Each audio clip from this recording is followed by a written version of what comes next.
Ça, c'était le matin. Est-ce que ce n'était pas pour infiltrer les manifestants, Monsieur le Président? Est-ce que ce n'était pas pour les infiltrer? Je dis bien, maître, votre stratégie, je les ai déjà, c'est pour que je puisse vous m'inciter à dire des choses que vous allez prendre contre moi. Je n'ai pas de réponse à cette question. D'accord. Je prends le procès verbal, code 11-25. Il s'agit de M. Mamadou Dulde Diallo, qui déclare ceci.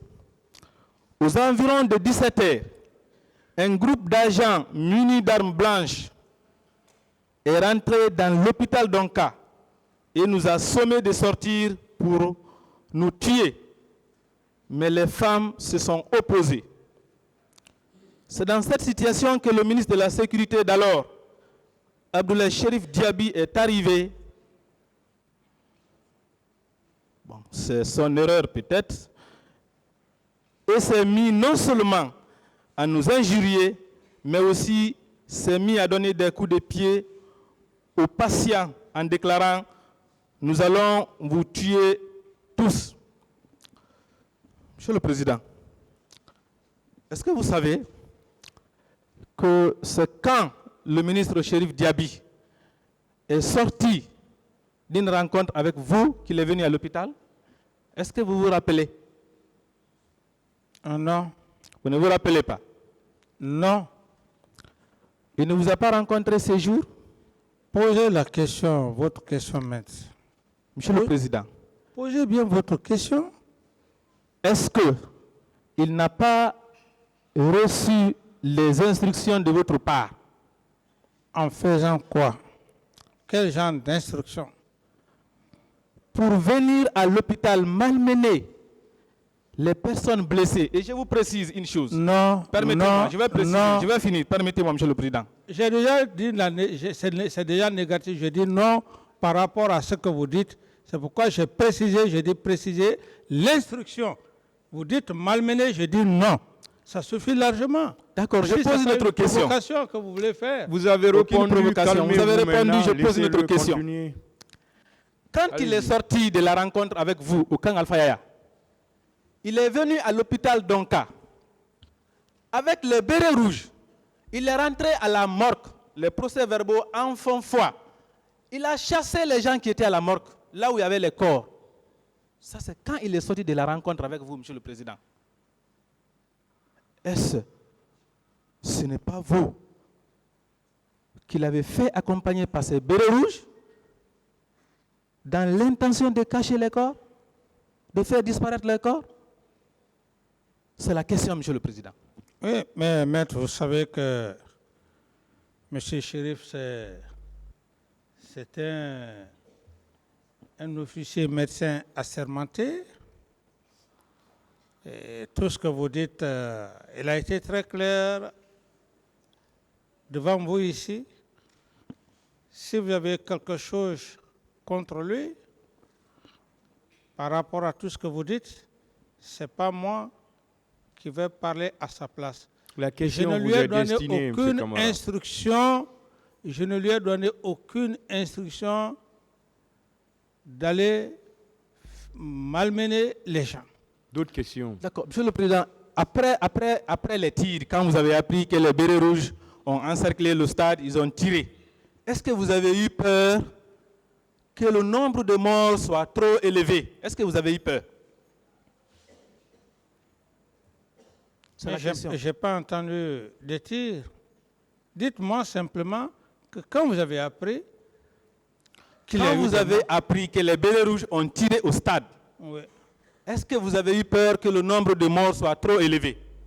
Le nombre de morts dans... D'abord, dès qu'il y a mort, ça fait peur.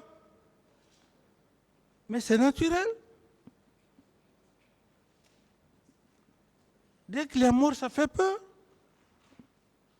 Vous vous imaginez un cas de mort?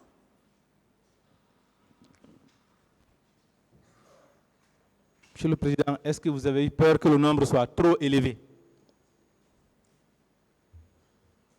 Ce n'est pas un problème de nombre. Ce n'est pas un problème de nombre. D'accord. Je prends le PV. Code 889. Il s'agit de M. Ba Mohamed, qui déclare ceci. Étant dans ce désespoir, grâce à l'intelligence des 3 jeunes, nous nous sommes rendus à la morgue de Donka tout en empruntant l'autoroute. Arrivé à la morgue, effectivement, j'ai trouvé le corps de mon fils et constaté une perforation de balle au niveau de sa côte vers le dos. Aussitôt, j'ai sollicité au personnel de la morgue qu'on mette le corps à ma disposition. L'un d'eux m'a dit qu'il faut absolument qu'il soit enregistré avant tout enlèvement et de revenir le lendemain. Le lendemain, en répondant au rendez-vous contre toute attente, je trouve un barrage de bérets rouges qui empêchait le passage des gens tout juste près des rails. Voulant leur donner des explications relatives à la douleur dont je ressentais, leur chef a ordonné mon dégagement. À cette occasion, j'ai reçu un coup de crosse sur ma poitrine et je suis tombé. Monsieur le Président, voici le comportement des bérets rouges.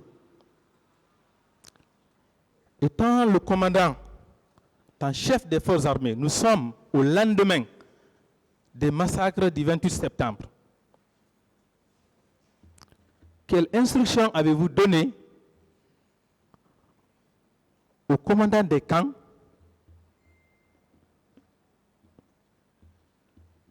par rapport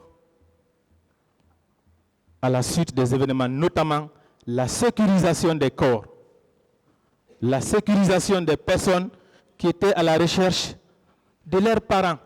Quelle instruction avez-vous donnée?